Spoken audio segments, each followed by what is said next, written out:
Nouvelle semaine au Burkina, la 19e de cette année 2023 et nouvelles audiences du tribunal de l'actualité pour de nouveaux décryptages de faits et événements marquants d'ici et d'ailleurs. Pour aujourd'hui, nous revenons sur le grand oral du président de la transition et notamment sur les aspects liés à la gouvernance et au développement. Nous parlerons aussi de l'annonce de la tenue le 18 juin prochain d'un référendum constitutionnel au Mali. C'est la 169e audience de la 7e saison du tribunal de l'actualité et les juges Bernard Bougman et Geoffroy Vara sont en place, fidèles sur leur siège pour porter leur regard sur ces faits de l'actualité nationale et sous-régionale. Bonjour, juge Bernard Bougman. Bonjour, président Tomagui. Bonjour, juge Vaha. Bonjour, madame, monsieur. Bonjour, juge Bougman. Bonjour, président Tomagui. Bonjour, auditeurs et téléspectateurs.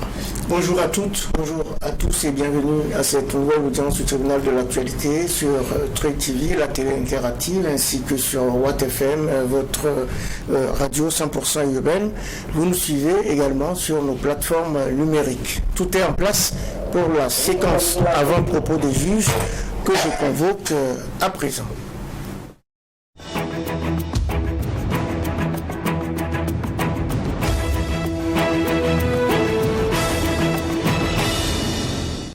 C'est le temps des avant-propos et comme tous les lundis, c'est le juge Bernard Bougman qui ouvre le bal avec sa virgule motivation. Merci, président. Mon avant-propos, c'est une citation de R. Lerer. Je pense que je prononce bien le nom. Si je me trompe, l'auteur m'excuse. La citation dit « Quand vous faites beaucoup, mais que ce n'est jamais assez, changez de direction. Vous donnez probablement trop à qui ne mérite rien. » Je reprends, quand vous faites beaucoup, mais que ce n'est jamais assez, changez de direction.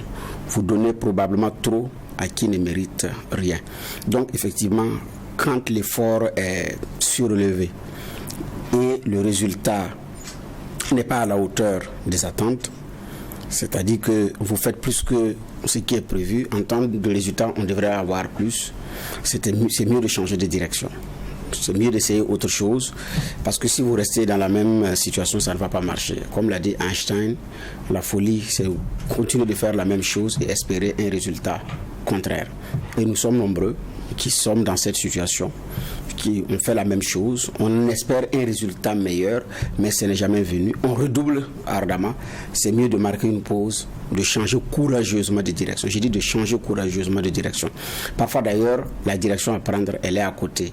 Mais c'est le courage de prendre la nouvelle direction parce que ça va demander une réorientation. Ça va demander parfois des explications, une ébauche d'énergie. Et on se dit qu'on a tellement fait un long chemin que revenir en arrière et prendre un autre chemin, c'est compliqué. Il faut chercher un raccourci, c'est ça qui est très compliqué. Alors qu'il faut courageusement réorienter l'action si la direction qu'on a prise ne nous mène à rien. Donc je souhaite par cette citation que nous puissions prendre nos courage à deux mains et avancer et aller de l'avant en choisissant la direction qui convient le mieux. Je termine par souhaiter beaucoup de courage à nos forces de défense et de sécurité, aux volontaires pour la défense de la patrie, à toutes ces personnes qui œuvrent dans l'humanitaire pour offrir un brin de sourire et d'espoir à ces personnes déplacées internes. Et pendant qu'on y est, on s'approche également des examens et concours scolaires, que ce soit du secondaire ou du supérieur. Mais effectivement, il y a ces élèves-là qui sont inquiets. Est-ce que nous allons composer sereinement? Est-ce que le fait, il y a des élèves, il y a des classes que les autorités ont pu faire ouvrir, mais il y a cette peur au ventre. Est-ce qu'on pourra composer? Est-ce que beaucoup de courage également à ces élèves et à ces parents d'élèves? Courage encore pour cette nouvelle semaine d'espérance. Juge Geoffroy Vara, votre avant-propos du jour. Oui, merci président. Mon avant-propos va concerner la forte mobilisation du week-end pour soutenir la transition. On a vu comment la place de la nation de Ouagadougou a été prise d'assaut. Plusieurs milliers de Burkinabés venus donc apporter leur soutien à cette transition, la manifester et la prouver. Et ce n'était pas qu'à Ouaga, Bobo du Lasso, les autres villes de l'intérieur du pays ont connu aussi leur mobilisation. Et ça a été un week-end de démonstration en tout cas, pour qui se posait la question de savoir est-ce que cette transition-là avait un vrai visage populaire ou bien s'il y avait vraiment des gens derrière. C'est vrai qu'il y a beaucoup de personnes qui soutiennent cette transition. Les Burkinabés sont nombreux à soutenir cette transition, mais ce qu'il faut retenir, c'est que c'est pas la bagarre de qui est pour ou contre qui, c'est beaucoup plus la question d'un Burkina que tous veulent debout au regard de la situation que nous traversons aujourd'hui. Je pense que c'est ça qui est le plus important. Maintenant, il y a une guerre en tout cas à faire, il y a des ennemis qui sont tapis dans l'ombre, mais aussi d'autres qui sont là à visage découvert et qui fomentent toujours leur plan noir pour déstabiliser ce pays-là. C'est vrai qu'ils ont dû suivre aussi cette mobilisation-là. Je pense que ça se mérite de dire que le Burkina, quoi qu'on dise, reste toujours debout et à foi en ce que la solution sera trouvée en tout cas. Et donc c'était mon avant-propos. Cette forte mobilisation, on a vu des vieilles sortir, on a vu des jeunes, en tout cas des personnes de tous âges, sortir, brandir quelquefois aussi des pancartes. Quand vous regardez le monsieur, vous vous demandez si c'est ce qu'il a brandi, mais bon, l'essentiel c'était donc de manifester ce soutien-là. Et on a tous pu le voir. Manifestation, soutien pour la transition avec le président de la transition qui était de sortie. Nous en avons parlé au cours de la précédente audience du tribunal de l'actualité. Le président de la transition était donc à nouveau face à deux journalistes de la presse nationale. C'était le 4 mai dernier à Ouagadougou. Outre les préoccupations de tous les instants autour de la guerre contre le terrorisme, le chef de l'État a également évoqué les questions liées à la gouvernance et au développement. Alors, on commence par vous, Bernard Abougman. Que retenez-vous de ce volet du deuxième grand oral du capitaine Ibrahim Traoré? Oui, cette deuxième partie, naturellement, a été consacrée aux questions de bonne gouvernance et aux questions de développement. Parce que d'ailleurs, tout est lié. La situation dans laquelle nous nous trouvons, elle trouve également son explication dans la mauvaise gouvernance, mais aussi dans les questions d'infrastructure. Quand vous regardez, il y a un déséquilibre en termes d'infrastructures au niveau du Burkina et c'est très criard, le déséquilibre est très criard. Vous avez des zones qui sont nanties en infrastructure, que ce soit sur le plan social ou les soins, l'éducation, les infrastructures routières, et vous avez des localités qui n'ont absolument rien. Pas vraiment grand chose. Vous arrivez dans certains chefs-lieux de province, mais vous tombez des nues. Vous dites que ce n'est pas vrai. On dit oui, c'est un chef-lieu de province. L'accessibilité déjà pose problème. Pour y accéder déjà, c'est un problème. Donc je ne parle pas des autres éléments qui accompagnent le développement. Donc il y a un déséquilibre à ce niveau-là. Donc effectivement, ces jeunes qui sont dans ces localités-là sont des cibles, des proies faciles pour l'enrôlement. Parce que d'abord, il est désœuvré, il n'a pas grand-chose à faire. Après la saison des pluies, il est là.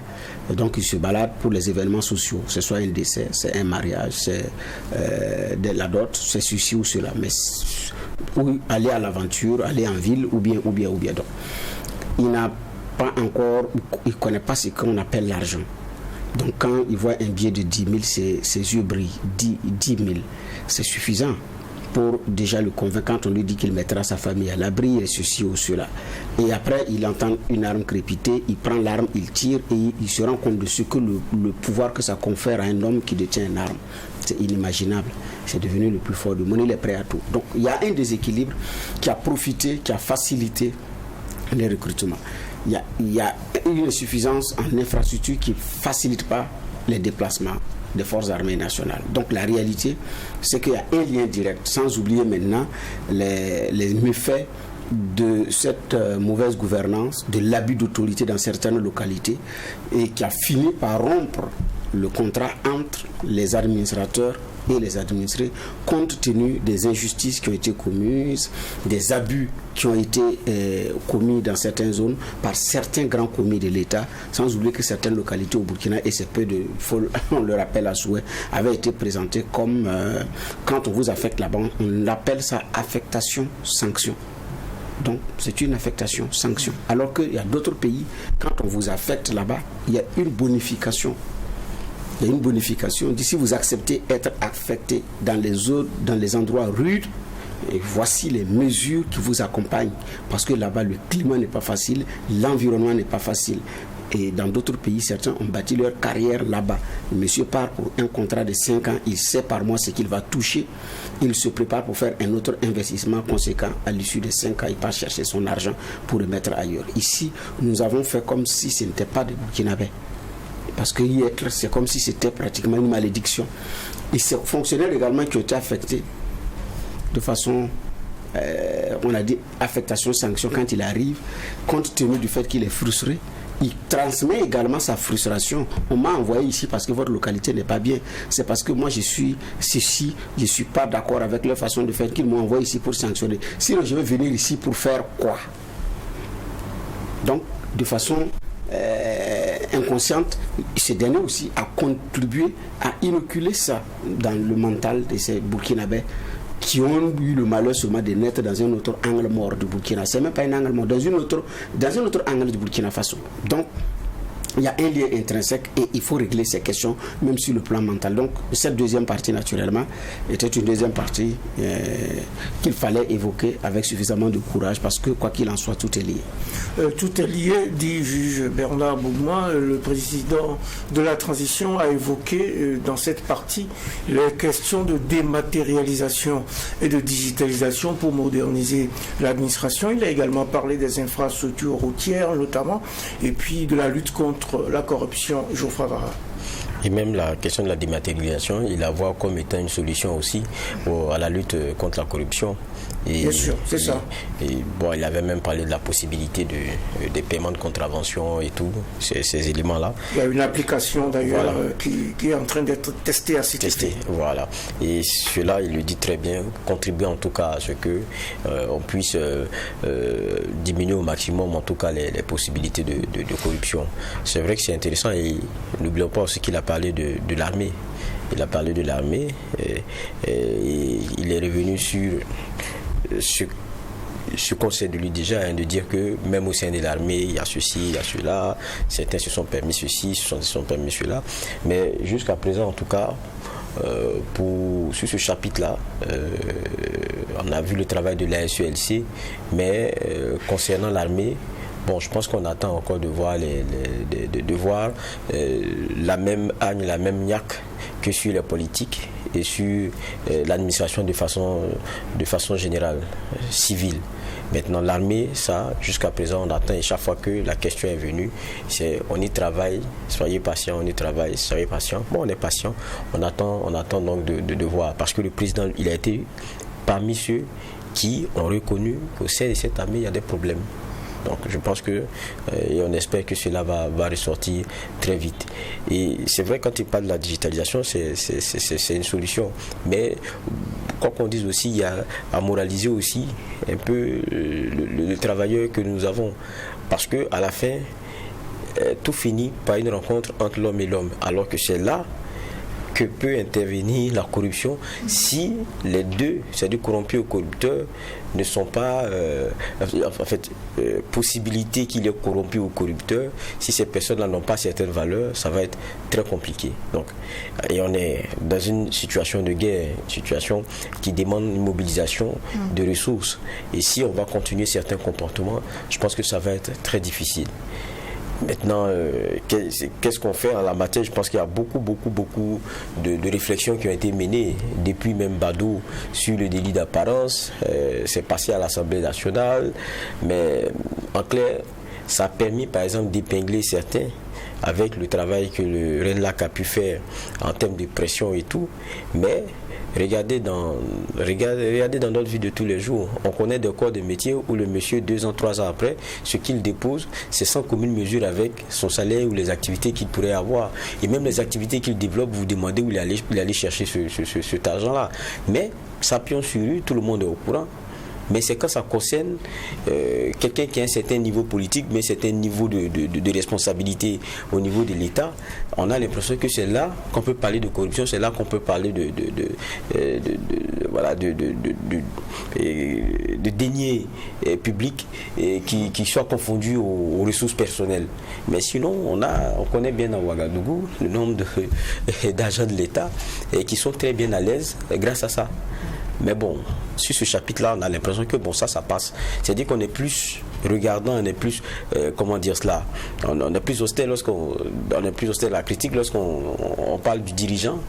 Mais quand c'est nous, on se dit que c'est une opportunité. Ah, moi j'ai eu la chance, hein. Ah, pour nous là, chez nous, Dieu merci. Quand on voit là-bas, en tout cas, tu es béni. Mais c'est de quelle bénédiction il parle? Il faut où il met Dieu dans cette affaire. Et quand on voit là-bas, si tu es affecté là-bas, tu es sauvé. Tu es sauvé comment? Ce qu'il veut dire là, nous tous on comprend et on sait. Et le gars, quand il va venir après, vous allez voir un peu son train de vie, ça va changer. Mais tant qu'on n'a pas intégré ça, je pense que ça sera vraiment difficile. Pour revenir au discours du président, c'est vrai, même sur la question des infrastructures, parce que c'est le deuxième volet, il est revenu aussi sur les exemples qu'il a pris parce qu'il a travaillé, il a servi dans certaines zones où il a pu constater un manque criard d'infrastructures. Et ce qui est intéressant dans le discours aussi du président, quand le discours c'est ce qu'il dit, c'est le lien qu'il crée à chaque fois entre la pauvreté et la misère de certains Burkinabés et puis leur vulnérabilité face au terrorisme. Ça c'est très important parce que c'est trop facile de s'asseoir souvent et juger certaines régions, dire bon, pourquoi chez eux là c'est comme ceci, pourquoi le terrorisme là c'est comme cela, mais qu'est-ce qu'on y a fait pour montrer qu'ils sont aussi burkinabés que les autres? Infrastructurellement, comment est-ce qu'on a investi dans ces zones là? Quelquefois vous vous asseyez, vous vous dites ah, le Burkina aujourd'hui on a des problèmes. Mais vous vous demandez, mais toutes ces décennies où on n'avait pas le terrorisme et tout là, on faisait quoi? C'est quelquefois on se pose cette question. Mais nous on a fait quoi pendant tout ce temps? Sachant clairement que ce sont des zones où des Burkinabés sont très nombreux, ils se donnent à l'élevage, ça donne à l'élevage, ça donne à l'agriculture, mais ils sont fermés parce qu'on ne leur a pas créé des possibilités de déboucher avec la route, une bonne route. Et ils sont des oubliés. On n'avait pas de terrorisme en son temps. Ça roulait. Et puis on avait, dit-on, une diplomatie qui était enviée. Mais la diplomatie enviée, si on ne peut pas faire venir des capacités de financement pour pouvoir faire ces routes, faire ces choses-là, à quoi ça sert? Donc quelquefois on se demande, mais on a eu des opportunités, on a dormi sur nos lauriers. Mais c'est vrai que ça disait, le plus important, ce n'est pas ce qu'on a fait de vous, mais c'est ce que vous faites de ce qu'on a fait de vous. Bon, on est dedans déjà. Voilà ce qu'on est. Maintenant, qu'est-ce qu'on fait de ça? Et c'est pour ça que c'est intéressant quand le président, d'abord, moi je pense qu'un bon diagnostic est le préalable d'un bon remède.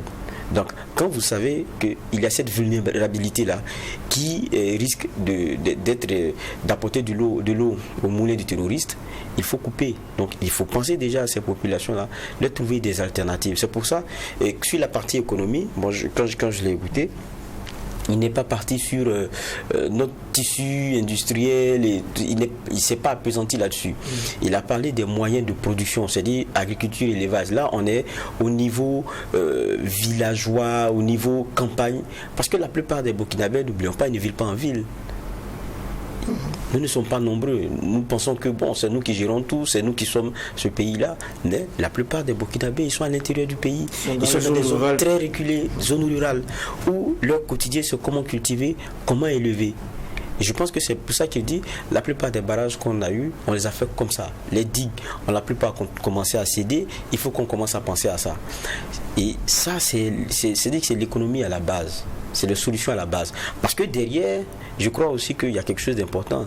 C'est qu'on n'a pas les moyens de faire la guerre, d'importer des produits pour chose là, comment on appelle ça, nourrir une population. Parce que n'oublions pas, hein, si vous n'êtes pas capable de produire, vous avez une seule solution, c'est importer. Comment est-ce que dans ce contexte-là où nous sommes, nous allons et on importe avec des devises.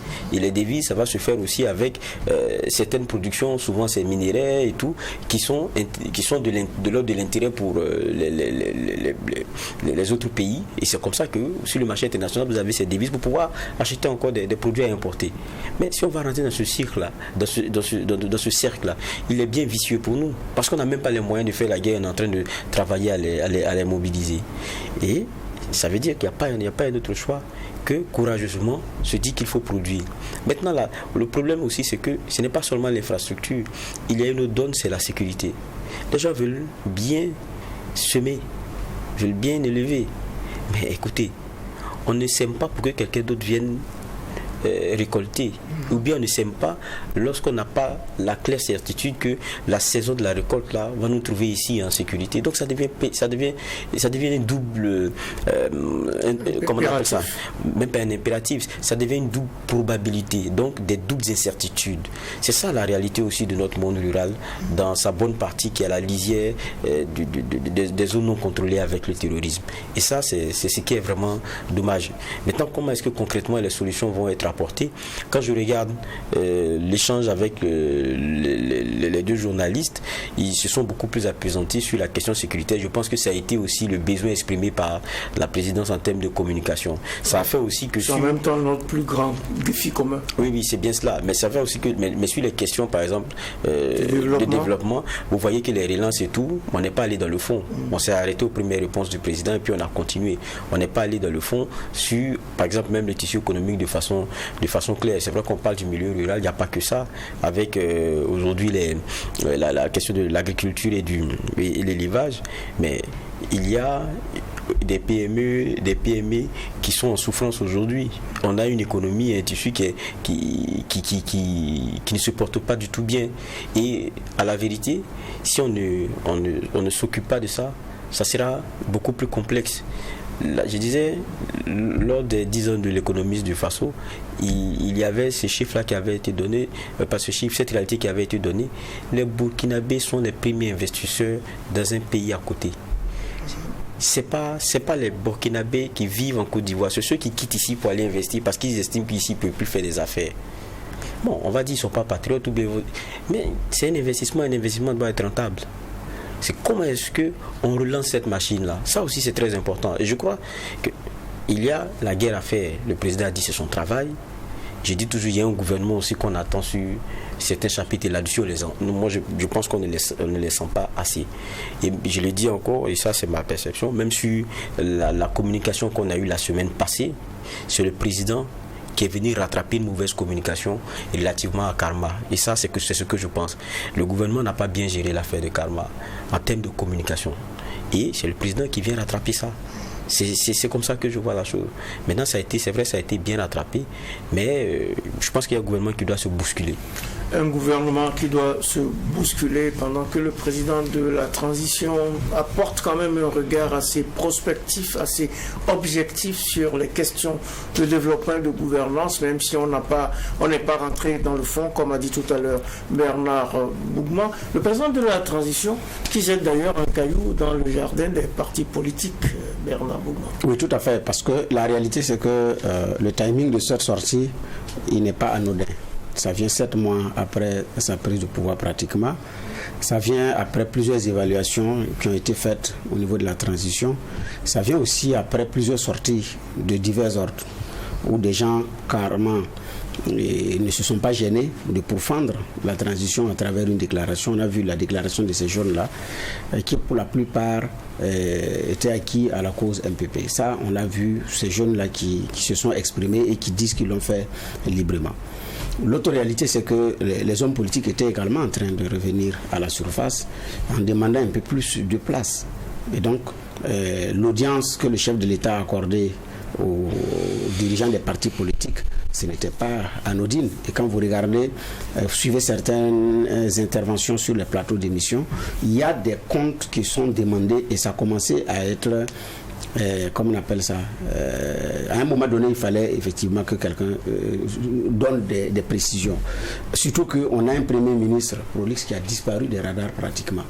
Et donc vous regardez qui va donner cette information par rapport aux échéances électorales, par rapport aux questions économiques, par rapport, qui va le donner ça? Alors qu'on a un chef de l'État qui a une cote de popularité qui est très grande et qui effectivement, s'il n'y prend garde également, ce capital sympathique que lui-même a peut prendre un coup. Alors que si ce capital sympathique prend un coup, ça joue sur l'ensemble de la bâtisse, surtout que je dis bien, on a un chef de gouvernement, un premier ministre, je dis bien, qui a disparu des radars et qui, sur certaines questions où on l'attendait, on ne le voit pas. Qui avait fait, il y avait une commission qui travaillait et il y a une rencontre qui avait été programmée avec les hommes politiques qui a été reportée sine die et jusqu'à présent, on n'en parle plus. Et donc, naturellement, le Burkinabé se posait des questions. Qu'est-ce qui se passe? Au même moment où l'offensive militaire est montée d'un cran, au même moment, même les cibles dures, qui sont les détachements, parce que les positions militaires sont ce qu'on appelle les cibles dures dans le jargon du terrorisme. Même les cibles dures sont attaquées, comme le camp des VDP à Wayuya, comme au Garou, alors qu'à un moment donné, on ne voyait plus ça, c'était des embuscades. Donc la question c'est qu'est-ce qui a commencé, qu'est-ce qui se passe malgré ces opérations à grand renfort de presse. Donc le Burkinabé avait besoin d'infos. Donc ce timing, avec les audios à un moment donné qui ont commencé à circuler, où des gens appelaient manifestement à se regrouper pour aller taper du palais du Mogonaba. Donc pour certains c'est de la conspiration, pour d'autres c'est ceci, mais quoi qu'il en soit, il y avait effectivement il y avait des troubles. Il y avait une en tout cas qui était troublée. Donc il y a des Burkinabés de bonne foi aussi qui voulaient savoir de quoi est-ce que cela retourne. Qui va leur parler? Donc je pense que le capitaine a pris soin sur lui-même la responsabilité de sortir s'exprimer. Il a même dit pour la SNC, ils ont dit que le Burkina est attaqué et puis eux, ils sont allés faire la fête. Donc il y a tous ces éléments-là qui mis ensemble, c'était un cocktail Molotov. Donc je pense que cette sortie aussi a vocation de rassurer certains, mais aussi de reprendre la main sur certaines choses. Et de désamorcer. Et là, il a réussi par certaines petites révélations qui étaient connues. Sauf pour ceux qui ne voulaient pas, ou ceux et certains sujets avaient été plusieurs fois traités. Et c'est l'indignation sur certains sujets qui, moi, m'étonne. Parce que ça avait été traité à plusieurs reprises par la presse, par des reportages, par des enquêtes et livré au Burkinabé. Mais maintenant, là, effectivement, ce timing a permis cette sortie a permis de désamorcer et de baisser d'un cran le climat social, surtout avec des mises en garde. Nous allons cesser d'être gentils. Maintenant, ceux qui sont dans la conspiration, nous les suivons, nous les connaissons. S'ils n'arrêtent pas, soit on les arrête, mais on va les envoyer au front. Mais en même temps aussi, ils pointent la faiblesse de la loi sur certains aspects. Le droit positif, c'est ça aussi. Vous n'avez pas de preuves, vous prenez quelqu'un pour des questions de conspiration, vous n'avez aucune preuve matérielle. Même si c'est vrai, vous ne pouvez pas le condamner. Devant le juge, il sera blanchi. Et ça, au moins, c'est clair. Donc, qu'est-ce qu'on fait dans ces conditions? Je pense qu'il y a tous ces éléments-là qu'il avait besoin de verser sur, comme on appelle ça, de mettre sur la table. Ouais, de mettre sur la table. Mais comme l'a dit effectivement Geoffroy, quand l'équipe gouvernementale est sortie, il y a eu des zones d'ombre, il y a des précisions qui n'ont pas été suffisamment données sur certains dossiers, comme Karma. Quand le chef de l'État parle de perfidie, il raconte au détail près comment lui-même il a été victime de cette perfidie au Mali, naturellement. Ça permet de dire, écoutez, faisons attention et attendons aussi les rapports. Donc la réalité, si j'ai dit, ça permet de désamorcer plusieurs bombes dont la rumeur était en train de se nourrir et qui pouvaient éclater au visage. Donc je pense que c'est l'un mis dans l'autre. C'est beaucoup plus ça. Sinon, pour quelqu'un qui dit que je m'occupe des questions militaires, le chef du gouvernement va s'occuper des questions politiques, mais qui est obligé par moment de revenir à la rescousse comme un commando parachuté sur certains dossiers. Naturellement, au niveau du gouvernement, il y a certains qui sont à des positions clés qui doivent bouger pour pouvoir rassurer le Burkinabé, parce que ce front-là, c'est beaucoup plus pour eux. Voilà. Ce front-là, c'est beaucoup plus pour eux. Mais sur la question politique, justement, le chef de l'État souhaite voir les partis politiques plus actifs dans le soutien à l'effort de guerre, Geoffroy Var. Oui, c'est même pas plus actif. Et je pense qu'il a employé le mot sincère, non? Oui, tout à fait. Sincérité, exactement. La sincérité, ça va au-delà de... C'est-à-dire que vous pouvez faire de la démonstration non sincère. Bon, il dit qu'il les attend sur les actes. Parce que les actes aussi, c'est clair que ça parle plus que la parole et ça trahit moins. En tout cas, je pense que ça traduit plus les pensées profondes. Je pense aussi que les acteurs politiques doivent avoir entendu. Ils s'étaient déjà rencontrés une première fois, où ils ont discuté de la situation de la nation. Ils ont même parlé un peu aussi des problèmes que rencontrent les partis politiques, parce qu'ils n'ont pas cette liberté-là vraiment de pouvoir tenir leur rencontre. Ils ont dit que dans une certaine mesure, parce qu'il y a des éléments qui pourraient leur être permis, il y avait des discussions. En tout cas, le président a dit qu'il allait voir. Et là, parce que la première fois qu'il parle du politique, c'est lorsqu'il évoque 2020 et les élections. Et ça, c'est un vrai élément à charge contre les politiques. Et là, c'est comme qui dirait, il est vraiment bien rentré là-dedans, parce que là, c'est implacable. Ça veut dire que pour des questions d'élection, si vous allez compter sur ceux-là, ils sont prêts à tous les arrangements possibles pour peu qu'ils puissent concourir pour leur fauteuil. C'est ça en fait. Et ils l'ont déjà fait. Et ça aujourd'hui, le président est très bien placé pour confirmer ou infirmer des éléments, comme Bernard l'avait dit, qui ont été révélés par des journalistes toujours objectifs burkinabés, sur le détail même, avec les sommes qui ont circulé, les injonctions qui ont été données aux militaires de rester dans des casernes, tout ça, ça a été dit. Ça n'avait pas été reconnu. Et la hiérarchie militaire est également en cause. Ah oui, c'est clair. Donc, je veux dire, et ça, le président est venu confirmer cela. Donc, c'est une façon aussi de dire, faisons attention. C'est vrai que ça commence à ressortir, je parle de politique, petit à petit, mais faisons attention. Et c'est le message qui est clair. Lui, il n'est pas prêt pour faire comme en 2020. Donc, si c'est ça, oubliez. Quand on pourra faire des élections, ça va se faire parce que le contexte, la réalité le permet. On ne va pas négocier quoi que ce soit juste pour faire des élections, ça ne sera pas possible. Donc, ça, c'était la première fois qu'il évoque le parti politique. Et après, c'est sur la question de leur rapport, il dit qu'il n'y a pas de problème, mais seulement c'est qu'il attend plus de sincérité.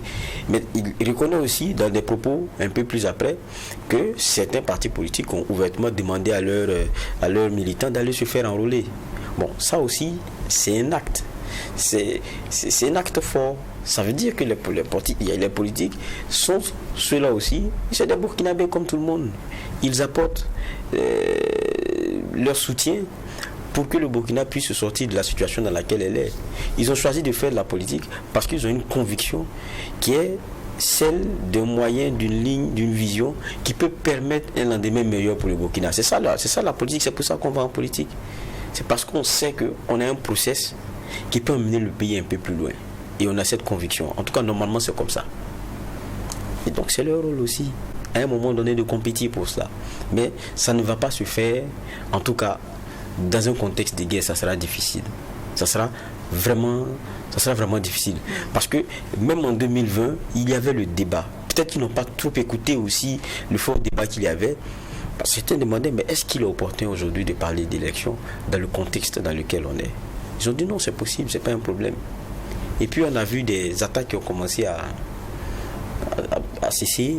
Et toute la période des élections, on n'a pas senti les grands bouillonnements. On ne savait pas que la facture avait été salée. Et derrière ça, on se pose la question, mais comment quelqu'un qui combat un terrorisme lui donne les moyens juste pour une petite période et pour un fauteuil? C'est difficile. Mais ce n'est pas que le politique, même cette hiérarchie aussi militaire en son temps qui a accepté de ne pas répondre à certains cris juste parce que il y a un genre d'agreement qui a été trouvé pour juste une période parce qu'il faut faire des élections. Ça, c'est vraiment gros. C'est vrai que quand on écoute, le président ne charge pas, il charge plus le politique que la hiérarchie, mais il y a une hiérarchie militaire aussi, il y a qui est éclaboussée dans tout ce qui est dit. Mais on sent la méfiance, en tout cas, vis-à-vis des partis politiques, de par ce qu'il a vécu, de par ce dont il a été témoin, et puis parce qu'il attend aussi que ces gens-là montent patte blanche dans la dynamique nouvelle. Et donc, il charge le politique, mais il charge tous les partis politiques indistinctement, puisqu'il y a eu un consensus autour de ces élections de 2020, les partis politiques d'opposition mettant même la pression sur les partis du pouvoir pour que ces élections se tiennent à bonne date, ce qui a fait d'ailleurs que la date de ces élections a été annoncée très vite. Et puis ensuite on a fait tout ce qu'il fallait pour pour organiser ce scrutin. Geoffroy Varra l'a dit tout à l'heure, aujourd'hui on est dans des questions de sécurisation, de reconquête du territoire, et tant que cette question ne sera pas clarifiée, on ne pourra pas poser sur la table la question des élections. Il a même dit au cours de cet entretien, si il y a un si, et avec si, on pourrait mettre Paris dans une bouteille comme oui, effectivement. Bon, en réalité, les uns et les autres se disent que les militaires au pouvoir se targuent du fait de ne pas pouvoir tenir, en fait, jouent sur le fait de ne pas maîtriser tout le territoire pour se terminer au pouvoir, ou bien bon, sur cette vague-là pour ne pas organiser les élections. Je ne pense pas que ce soit forcément cela. La réalité, c'est que vous avez même des leaders de partis politiques qui ne peuvent même pas aller jusqu'à leur village. Le village. D'autres même, c'est le chef-lieu de province. C'est même pas d'abord son village. Il ne peut plus y aller parce qu'il est une personnalité publique très exposée par rapport à cette situation. Donc, ils savent que même s'il y a des élections, ce n'est même pas évident que lui-même puisse aller là-bas battre campagne. Alors, quand vous coupez, il a rappelé l'épisode, où je ne sais plus qui a rappelé, l'épisode du Malien, Soumaïla Cissé, qui a été donc enlevé en pleine campagne électorale au Mali. Oui, tout à fait. Donc, il y a cette réalité qui est là. Et donc, même au niveau des partis politiques, pour certains avec qui nous avons pu échanger, certains leaders disent qu'eux-mêmes sont convaincus qu'en l'étape actuelle des choses, ce n'est pas une affaire d'élection qui les intéresse. Mais maintenant, c'est de savoir comment est-ce qu'on prépare les élections de l'après-guerre, qui est aussi un élément très important. Parce que plusieurs pays ont organisé des élections dans des conditions très difficiles. Ça a même été à l'occasion d'une rencontre internationale à Ouagadougou, où la CENI a fait venir ces pays pour pouvoir les entendre et savoir dans quelles conditions et quelle forme d'organisation ces pays ont mis en place pour pouvoir organiser les élections. Le Mali, le Nigeria, le Centrafrique et bien d'autres pays qui ont partagé leur expérience avec le Burkina Faso sur comment est-ce que les élections ont été organisées, quelle a été la logistique qui a été déployée, quelle a été la stratégie qui a été déployée. Maintenant, en fonction de ces différentes stratégies, c'est au Burkina de voir qu'est-ce qui est mieux, qu'est-ce qui est adapté à ma situation, à mon contexte. Et donc, ça a été fait. Personnellement, j'ai eu la chance de participer à cette rencontre. Et on a pu avoir une idée de comment ces pays-là ont organisé effectivement les élections. C'est vrai que le Burkina aussi avait une expérience à partager, l'expérience de 2020, mais qui est différente des autres pays parce que là-bas, il y a des crises qui étaient plus graves que pour nous les élections de 2020. Je n'ai pas dit que notre crise n'était pas plus grave, mais des pays ont organisé des élections dans des contextes plus graves. Le Nigeria a organisé des élections dans des localités où on ne peut pas voter compte tenu de la présence de Boko Haram. Donc, il y a cette réalité qui est là. Mais maintenant, le politique et ceux qui s'intéressent à ces sujets, c'est de voir où est-ce qu'on voit, est-ce qu'il y a une bonne foi derrière cette expression de pour le moment la priorité est à la reconquête du territoire national.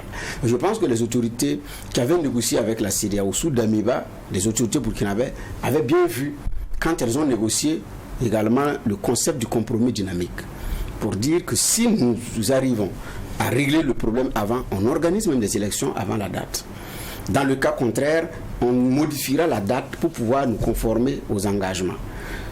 Les mêmes autorités ont rencontré les partis politiques pour demander, pour faire une étude de sondage, quel est le pourcentage de terrain que vous estimez que si nous avons récupéré, nous pouvons organiser les élections. Il y en a qui disent 50%. Il y en a qui ont dit, comme on appelle ça, 60%. D'autres ont dit 70 ou 75%. Que si vous avez ces portions maîtrisées, vous pouvez organiser les élections. La circonscription électorale du chef de l'État, c'est le territoire national. C'est le député qui est différent, c'est le maire qui est différent. Et donc pour le chef de l'État, en fonction du niveau de progression, on peut organiser les élections pour le chef de l'État et les députés en fonction de la portion du territoire que nous allons gagner, compte tenu de ces réalités-là. Mais maintenant, les autres, c'est de façon progressive. Donc ces réponses-là sont continues, et sont dans les tiroirs, et sont en train d'être épluchées pour voir comment est-ce que les élections s'organisent. Mais il a dit quelque chose de très important, et j'insiste là-dessus, comme juge Vaal a dit, c'est la sincérité dans l'accompagnement, c'est la sincérité dans la façon de faire. Et ça, il n'y a pas deux façons de le dire. En 2020, les hommes politiques n'ont pas été sincères vis-à-vis d'eux. Certains étaient convaincus que le MPP allait perdre. Il faut aller aux élections. Il ne faut même pas reculer d'une seule journée. Pressés de battre le MPP et prendre le pouvoir. Au niveau de l'état-major du MPP, certains n'étaient même pas à l'aise avec les conditions dans lesquelles les élections allaient être organisées. Souvenons-nous du travail qui a été fait par l'Assemblée nationale en son temps, qui est parti dans les régions compliquées, difficiles d'accès, pour pouvoir effectivement faire un travail de terrain, entendre les gens et venir faire sa proposition. Ils proposer que les élections législatives soient reportées. Oui, compte tenu de la réalité du terrain. Mais ils ont dit, compte tenu du fait que pour le chef de l'État, la circonscription électorale, c'est la nation, pour les législatives, ils proposent et il faut découpler. Découpler, oui. Mais toute la classe... Et l'Assemblée nationale n'a pas été entendue. L'Assemblée nationale a été vouée aux gémonies. C'est ça. Alors que les députés de l'opposition comme de la majorité ont été d'accord avec cette initiative, le seul son de cloche contraire que j'ai entendu venant des députés, c'est le porte-parole de l'UPC, Moussa Zerbo, qui n'était pas là et qui avait une procuration. En tout cas, c'est le seul son de cloche contraire des députés. Sur tout le reste, tous les autres étaient unanimes qu'il fallait avoir le courage de découpler, d'organiser seulement la présidentielle dans des proportions normales. Mais vous êtes un chef de l'État, vous êtes un dirigeant, vous étudiez toutes les options, toutes les possibilités. On vous dit, bon, ce qu'on peut faire à la limite, c'est de négocier pour organiser les élections. Parce que les gens se posaient la question de l'après. Si le mandat du président Kaboré s'expire, qu'est-ce qu'on fait? Le problème institutionnel. Il y a un vide institutionnel qui est là. On fait quoi? Il faut organiser les élections. Mais comme il faut également organiser avec les députés, demandez avec combien de suffrages certains députés ont été élus. Parce que la zone n'en peut même pas voter. Donc, qu'est-ce que vous faites? Vous avez plusieurs options sur la main. Les uns et les autres mettent la pression. On négocie pour organiser les élections ou on fait quoi? Et si on va négocier, le rapport de force n'étant pas en notre faveur, qu'est-ce qu'on fait pour le terroriste qui va poser ses conditions? On fait quoi? Donc, il y a un choix que le politique a fait. Mais quand je parle de manque de sincérité, toute la classe politique savait qu'il y a eu de la négociation. Ils sont peu qui peuvent dire qu'ils ne savaient pas. Parce que ça les arrangeait d'être députés, d'être président ou d'être ministre. Donc aujourd'hui, si on doit faire la lumière sur cette affaire, en tout cas il y a beaucoup qui doivent répondre. Pas seulement ceux qui étaient à l'opposition, parce que bon, eux, ils n'étaient pas au pouvoir, donc ils sont beaucoup plus à l'aise. Mais certains étaient nombreux qui ont dit en off, ils ont négocié. Voici les montants, voici ceci, voici cela. Donc c'est cette sincérité-là que le chef de l'État a besoin. Parce que l'homme politique était omnibulé par son fauteuil, quelle que soit la taille du fauteuil, fauteuil de maire, de député ou de président, omnibulé par ça que les autres questions, il n'entendait pas. Et donc le rapport, le travail de l'Assemblée nationale en son temps, on a jeté le bébé avec l'eau du bain. Et donc ça fâchait beaucoup, qui étaient très énervés même contre leurs députés. Il dit, mais pourquoi vous pouvez cautionner ça? Vous voulez accompagner le MPP qui est en train d'être... Parce que si on organise les élections, le MPP va tomber. Comment vous êtes allé soutenir? Et il y a des députés qui, à cause de ça, ont eu des problèmes avec leur président. Mais aujourd'hui, la réalité rattrape. Qu'effectivement, il fallait qu'on s'asseye et de regarder les choses avec suffisamment de lucidité. Et pendant qu'on y est, on se rappelle de l'acte qui a été déposé devant le Conseil constitutionnel par rapport à ces élections-là qui avaient été portées par Diko. Donc la réalité, elle est là implacable. Mais on a fait semblant, on n'a pas joué la carte de la sincérité. Et voilà que nous sommes rattrapés. Espérons maintenant que la sincérité sera de mise, même si nous sommes dans les méandres de la politique où il ne faut pas trop rêver sur ces questions.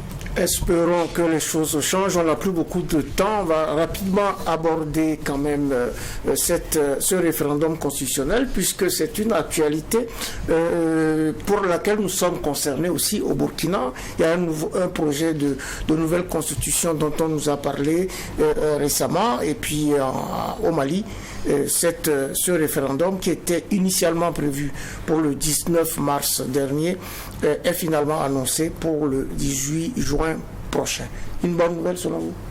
Geoffroy Vara. Bon, ça c'est les Maliens eux-mêmes qui peuvent être plus précis là-dessus. Mais ce qu'on remarque, c'est que ça ne s'est pas fait en termes de process dans un vrai calme.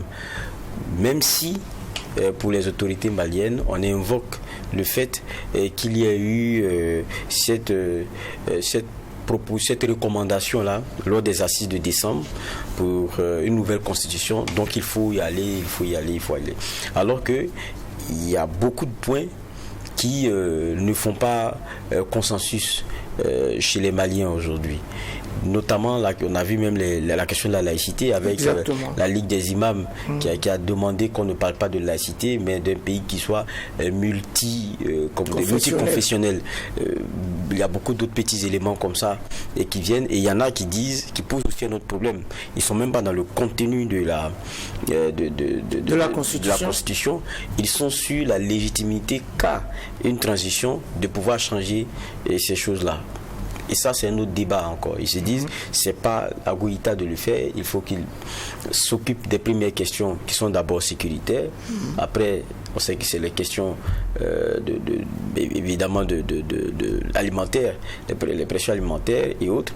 Et que après, bon, quand il aura tout mis en place, celui qui viendra pourra rediriger les choses et voir vers où le Mali va aller avec une constitution nouvelle. Ça aussi, c'est un autre débat. Mais c'est dans ce contexte-là que le 18 juin, les Maliens vont aller se prononcer soit par un ticket blanc ou par un ticket rouge. Blanc pour dire oui, rouge pour dire non. Maintenant, c'est-à-dire qu'on vous demande de vous prononcer sur un élément pour lequel beaucoup trouvent aussi que ce n'est pas le moment, et pour certains c'est le contenu qui pose problème. Donc ce n'est pas le référendum, c'est pour répondre à votre question, ce n'est pas oui ou non pour le contenu du référendum qui importe, c'est est-ce que les Maliens même sont prêts à y aller avec les discussions, avec les discussions qu'on a. Maintenant, si on arrive au 18 juin avec un référendum qui se passe réellement, mais avec des allures de chiffres ou des statistiques d'anciennes élections, c'est-à-dire où c'est une petite partie des Maliens qui va décider pour tout le monde, parce que les autres ne se sont pas sentis concernés ou n'étaient pas d'accord avec certains points de la Constitution. Je pense que ça sera beaucoup plus dommageable. Mais je pense que Goïta aussi a pris tout le temps pour essayer de ratisser l'âge, mais le contexte aujourd'hui n'est pas simple, parce que quand vous prenez le Mali c'est pas seulement la zone qui est sous contrôle des forces des FAMA. Il y a, et ça c'est le cas aussi où quelquefois quand on fait des parallèles avec le Burkina, les gens se trompent.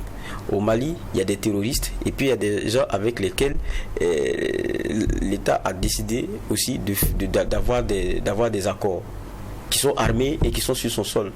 Quand vous prenez le cas de Kidal, c'est aussi ça. Donc, c'est complexe.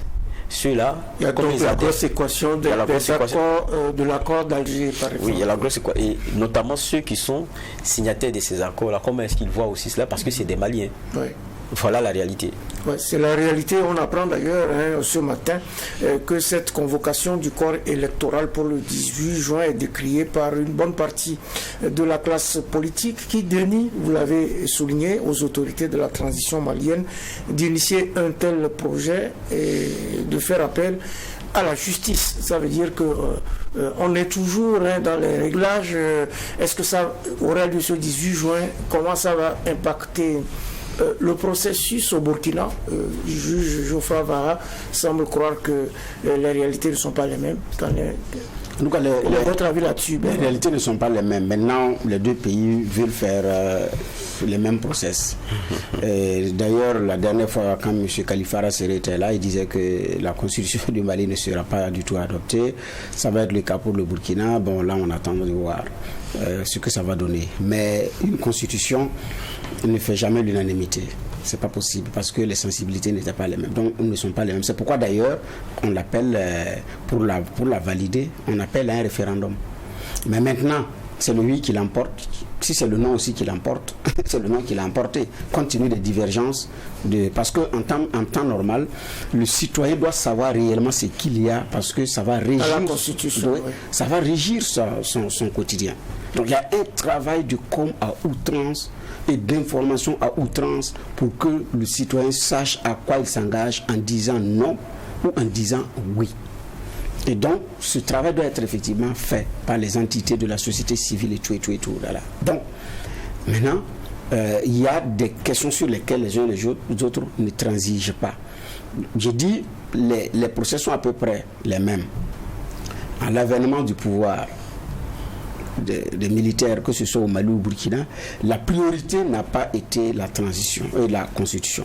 La priorité a été de réviser les autres lois qui régissent le quotidien des citoyens. Alors que ces lois-là tirent leur essence dans la Constitution. Nous sommes en train d'adopter des lois au Burkina qui vont être révisées. Parce que même si ceux qui font adopter ces lois restent au pouvoir à l'issue de l'élection et que si certains candidats restent dans le pouvoir, ces mêmes-là, s'il y a une nouvelle constitution, ces mêmes-là vont conduire encore des réformes.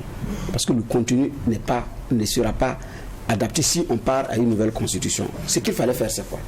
Très rapidement, je pense que ces pays avaient la possibilité de lancer des constituantes, de mettre des constituantes en place qui allaient travailler, faire l'information avec la possibilité de valider, donc d'adopter cette constitution. Beaucoup ont fait ça. Maintenant, à partir de cette nouvelle donne, on relit les lois ou on élabore de nouvelles lois pour régir le quotidien. Donc que ce soit le Mali ou le Burkina, nous avons fait l'effet inverse. Là, quand on viendra à l'adoption d'une constitution, à l'application, il y a des éléments qui vont poser problème et on sera obligé encore de déployer de l'énergie, de l'argent pour réviser des textes dont on aurait pu faire l'économie.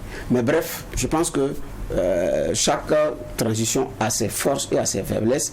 Ça fait partie aussi du quotidien de la politique. On verra comment est-ce que ça va marcher. Mais le souhait, c'est que réellement, les Maliens puissent aussi s'accorder parce que ça fait partie d'une crise également sociale, cette affaire de constitution. On verra comment ça va se passer. De toute façon, on aura l'occasion de reparler de ces constitutions et de ces référendums constitutionnels et de ces retours à la norme constitutionnelle dans nos différents pays.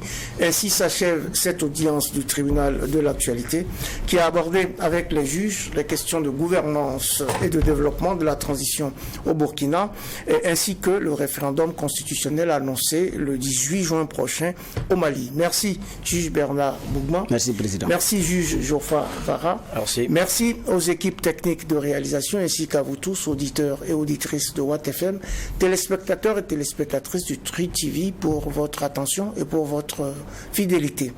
Hommage et courage à toutes nos forces combattantes, prompt rétablissement aux blessés et aux malades en ces temps troublés où chaque matin que l'on découvre est une grâce infinie. Prenons donc soin les uns des autres en attendant de retrouver le tribunal de l'actualité demain, mêmes heures, mêmes antennes, avec un maillet toujours aussi juste, incisif et sans complaisance.